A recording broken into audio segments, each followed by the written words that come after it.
Okay, I'm Moritz from CeleraOne. Well, first of all, thanks Klaas for inviting us. Thanks Uga for hosting this great event. I actually have to thank Uga and, well, Philip is not here anymore, but because they were kind enough to give us access to their data stream earlier this year, which we used for fine-tuning the system, which I'm going to briefly present now.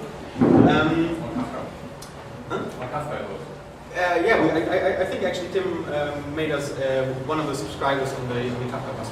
Yeah. Okay, so who are we? We are a small Berlin-based startup. We started last year, and we like to think of ourselves as data engineers with a fable for high-performance stream processing. We have been developing a machine which we like to call the CeleraOne analytics engine, which it's an in-memory stream-based engine which allows for real-time access on stream-based data. We have a variety of applications like user monitoring, targeting, fraud detection. We're also looking into doing this thing with smart metering. We have a strong focus on single machine performance, and we offer a variety of APIs. One of the unique things we have is we have our own language, which is JIT compiled into native code and works directly on stream data. So the setup in which we use this engine, and which also was kind of the way we were getting data from the Kafka bus, is basically you have a web platform and you have clients interacting with the web platform. In the Buga case, then there was the Kafka bus giving sending data into our index engine. So what is depicted here is the way we store data, or the way we store stream-based data. So we index it by user IDs.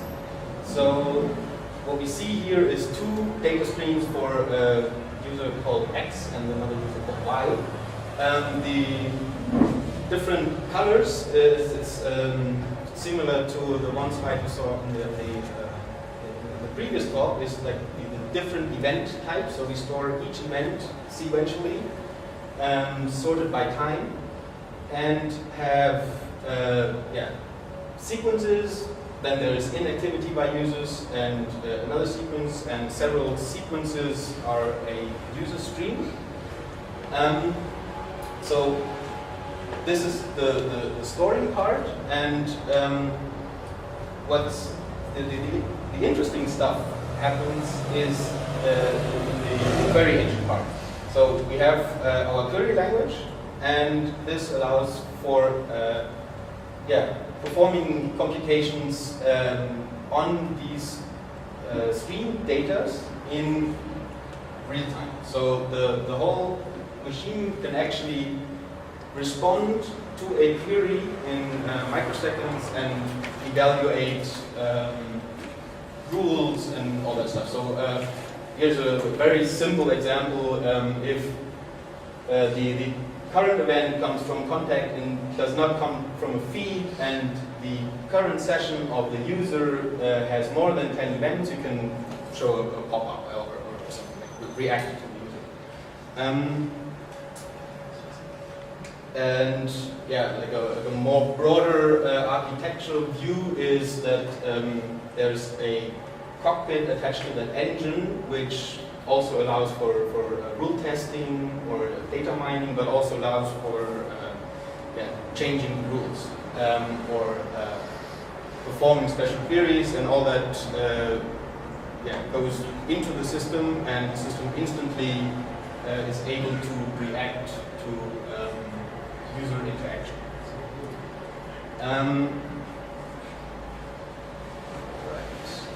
So how? We're not a games company. We had some data from Buga, and So this is actually some of the data. I dug out some old screenshots where you actually saw them. So this is stream data from Monster World, and we have all user data in memory and can do queries on that. What we see here is for well, I think for a few weeks, the sessions of the user. This is the raw view. You can actually zoom in, and there's the single events. And yeah, this is the analytic part. So you can yeah, look at the way different users behave. I mean, there was some interesting users in the data we got. Like they were playing, or they seemingly were playing forever, like for weeks. This might be, well, we think this is bots probably, or just some sort of scripts, whatever. Like we have some applications where we do human machine classifications, and you can actually, by looking at the user history, you see that certain users probably are not human. And yeah, so this is the analytics way.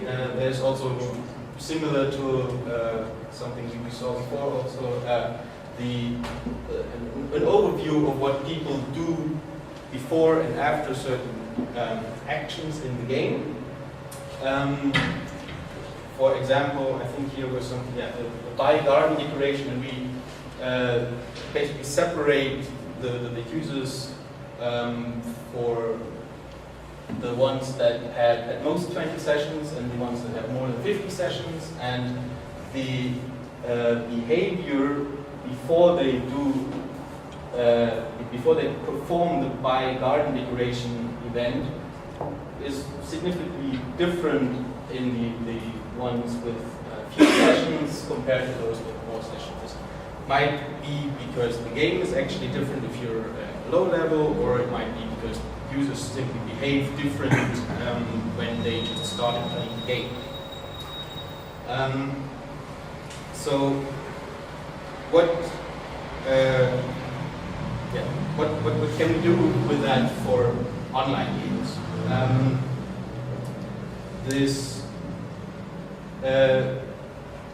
The whole system allows for real-time evaluation of data. So basically, I think the question popped up before, if systems can react to user actions in real time, and this is something I think would be interesting to look into.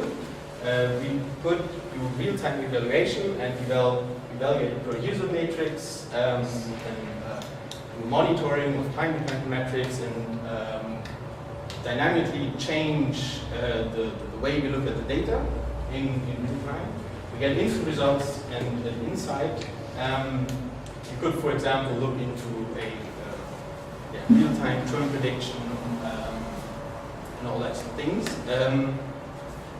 What would, from our perspective, what would be really interesting is if you could design games in a way that they actually take into account the user history, maybe some sort of statistical model you created by doing big data analysis on that, and have a system that is able to react in real time based on user history, and maybe even change the behavior of the game, or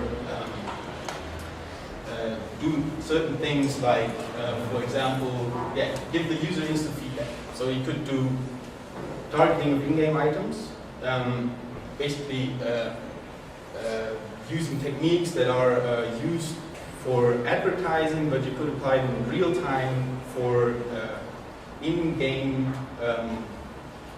items. You could propose items to certain users that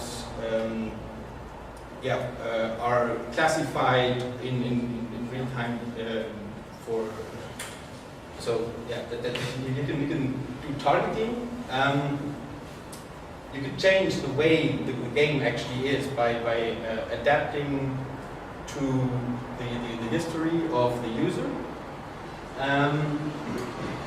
or also go into, look into how to actually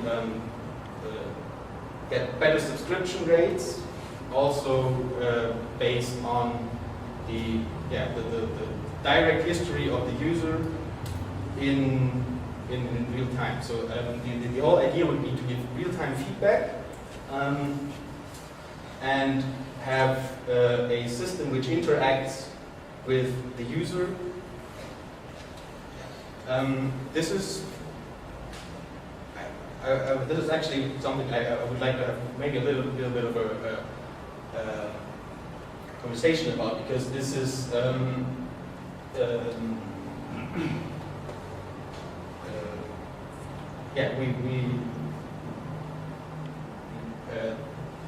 I would like to know what you guys think about having games that actually interact with the user, and whether you say this is something possible or something you would like to look into. I mean, the question popped up before that if it's possible to get all the data out of the honeypot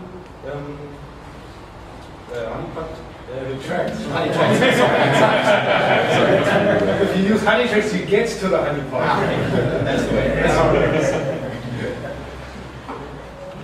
Yeah. So that would be our idea of how to use a system that allows for real-time screen-based analytics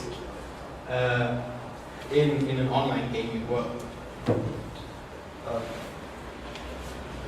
There, to me, two questions are popping up there. I mean, I understand that you are relying on all the data being in memory. That's the first thing. Yeah.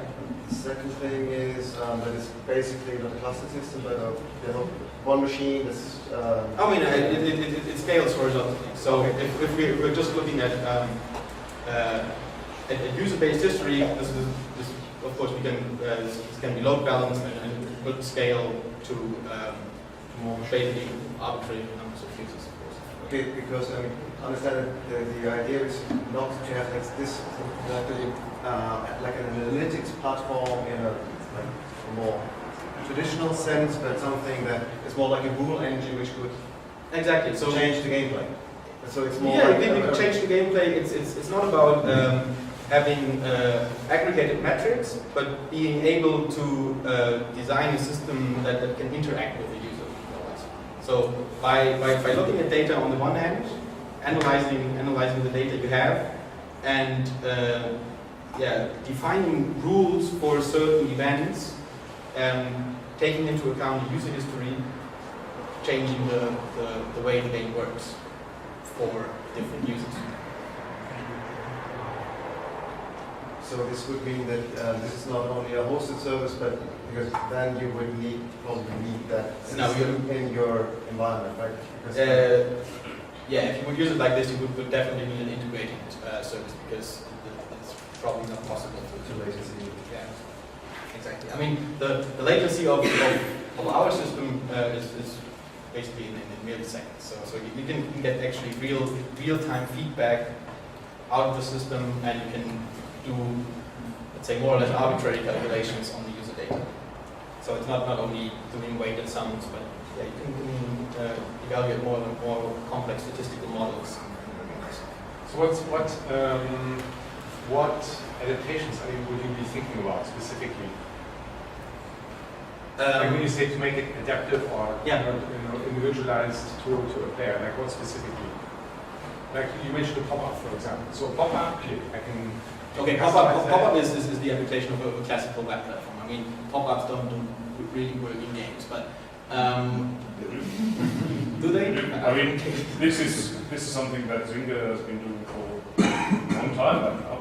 If you buy something, you get pop-ups with higher prices than if you don't buy something. So it sort of looks at your payment history and will offer you in-game advertisements, what I call it, and I think they do it as well. They sort of give you a pop-up with buy this item, I don't know what it is, this gold mine for 200 Facebook credits or whatever. So that would be exactly what you think, I guess. Well, I'm thinking of more a complex rule that I don't know. If you do statistical analysis on the user behavioral data and get from that you can derive models and classify users, and so you can actually look into the current session of the user and decide whether he's prone to go in one direction or the other. And depending on that, you can not only decide, okay, that user already bought something in the past, so we're going to give him a high price. But for example, that user, the current session the user is playing looks like a session that we had in the past. We had a lot of those in the past, and they all went into a certain direction, which led into manipulation. So the game could actually give, try to change the game and directing in this direction. So if you buy stuff, it actually makes the game more difficult for you, because then you have to sort of. Yeah, but that's based on a single metric, buying things. Well, you could base that on. I'm pretty sure that they do more than just buying stuff, but have some kind of calculations of the probability to buy. Would you also learn these kind of models in real time, or is that like the batch process? No, the system could also, like, you could also put a learning process on. You can trigger rule evaluation every time an event comes in. So you can, if you take an online statistical model, and this can continuously adapt, of course. Yeah. So you could, you adapt the model and at the same time give back feedback based on the evaluation of your previous model. So that's definitely possible. What I thought when I heard your stuff right now, I rather thought of something like I'd say an MMORPG. But when we were talking about what you said, that players need to reach this point of first buying something pretty easy. So that you have a certain behavior of the player, and you know that players who did this earlier and defeated a certain opponent were likely to buy something. That maybe the system makes the certain opponent maybe easier in some way, that even players with a lower level reach this point and defeat this opponent because of certain metrics, and because in the result they're paying stuff. So that would be like also the rather complex way, like having influence on the gameplay. Exactly. Exactly. If you see that they users with the behavior that similar to the user we are currently looking at were likely to run away from that big enemy, you might give them better weapons or something like that, so that they are actually going to fight. The system that you're talking about that implies machine learning algorithms, it somewhat reminds me of a project or a company or product called Bees in Poland. I don't know if you heard of them. Maybe some in the audience know that. I just read it once and I just skipped it, and so I can't tell much about it. But I think it was Bees in Poland, and they when I read your name, Honeytrace, I think they have some kind of machine learning algorithms that analyze the data. I don't think they do it in real time, as far as I remember. At least they have machine learning algorithms that analyze the data and do what usually the game designer or product manager would do. So interfere rules how to improve the game, or interfere ways to improve the game. Yeah, exactly. I mean, I don't think it will be about replacing the product designer, but having the system being able to do some decisions by itself. Okay, One of the things that might be important is actually to still keep the game designer in the loop somehow. I'm not really sure how to do that in that specific case. Of course, it's important that you react quickly to some user information, but still what we can see from most machine learning approaches, they are not working as good as that you can, instantly learn. Yeah, of course. Machine learning does not give having a game designer there supervising that, have some sort of sticky supervised approaches for this might certainly be really cool. Mentioned there's another company, it's called Metrify, they're in Helsinki, and they are basically also doing the same, but they just sort of found a couple of months ago. Yeah. What was the name of that company? Metrify. Yeah, Metrify. Okay. There's also the old Explorer Media, the old Playnomics now. They also using similar approaches, but for user profiling. But also with the focus on games. Yes.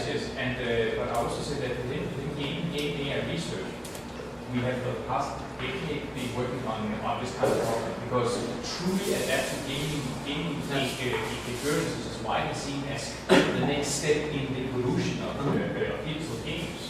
It's when we can start in real time or semi-real time start to customize the game to the individual user, that we start getting a bit, that we take the next step towards the holiday, where we all really want to go, right? But there are a ton of different challenges, but we've already seen some really good, simple but very powerful implementation. For example, there with the instruction that goes in and changes the amount, the frequency of zombies and so on attack. Now, this is mainly rules-based, and it's simple, but it works really well. And so it's simple rules, not a machine learning approach that continues to adapt, but just usually game designer who would just develop a few rules, and then these rules are executed. Of course, you need to test them and get some feedback on these. I mean, like with a system like this, you can of course you can do A/B testing. You can look at the users that certain rules apply to positive and look how they behave. One of the key lessons that has emerged from university-based research so far is that in order to that it is all about giving the user the perception of the game changing, rather than actually getting the game to change. It's not the trick to providing an adaptive gaming experience is to ensure that the user is aware of it, rather than having a lot of sophisticated elements running in the background that do subtle changes that nobody really realizes. You want to make sure that your player knows the game is changing. This is and that actually adds some psychological challenges on top of the machine learning. Very exciting research. There are at least 500 papers on algorithms and these studies.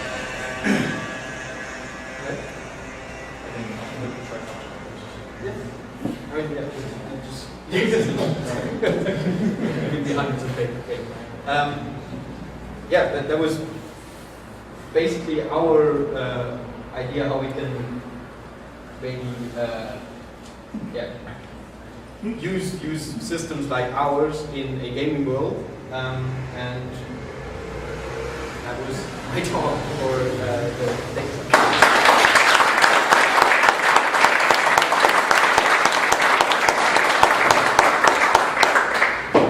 Any more questions? Yes, we have time for 2 more.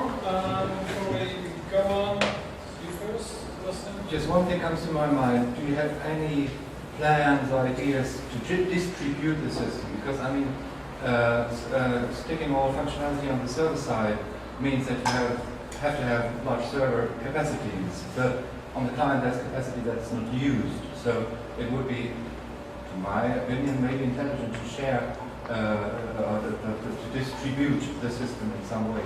Do you have any plans for that? No, currently not. But I think the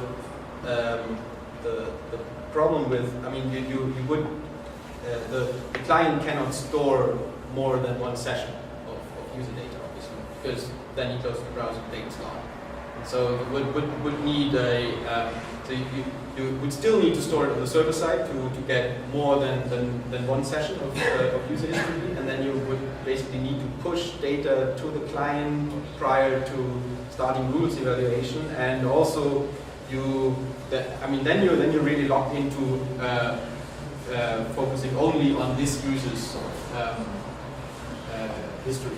So you cannot take into account friends' history or social graph connections that are also present in the data. So I think that this makes it really complicated to actually do.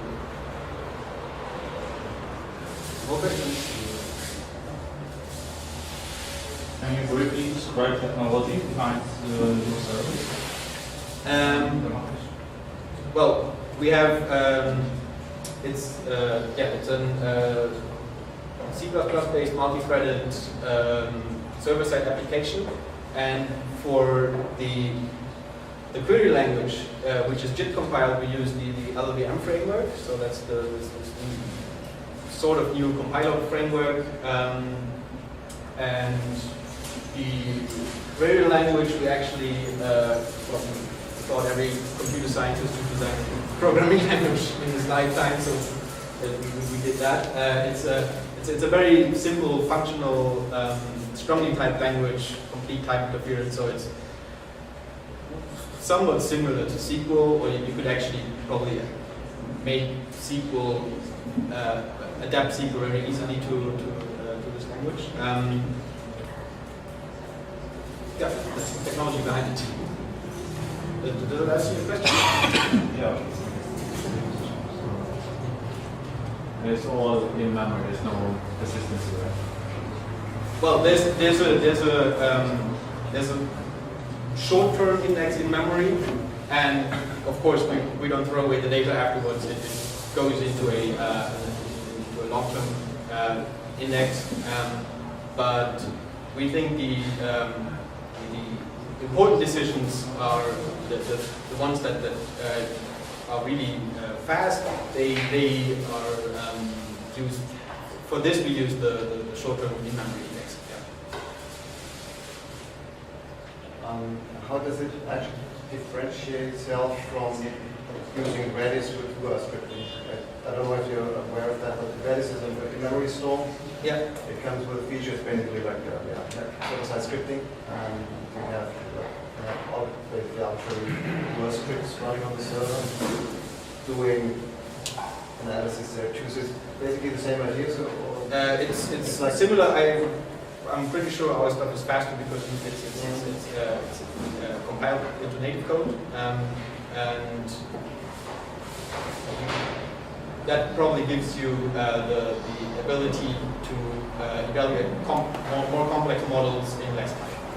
So. Right, again, if you have more questions, this way. Thank you very much. Again,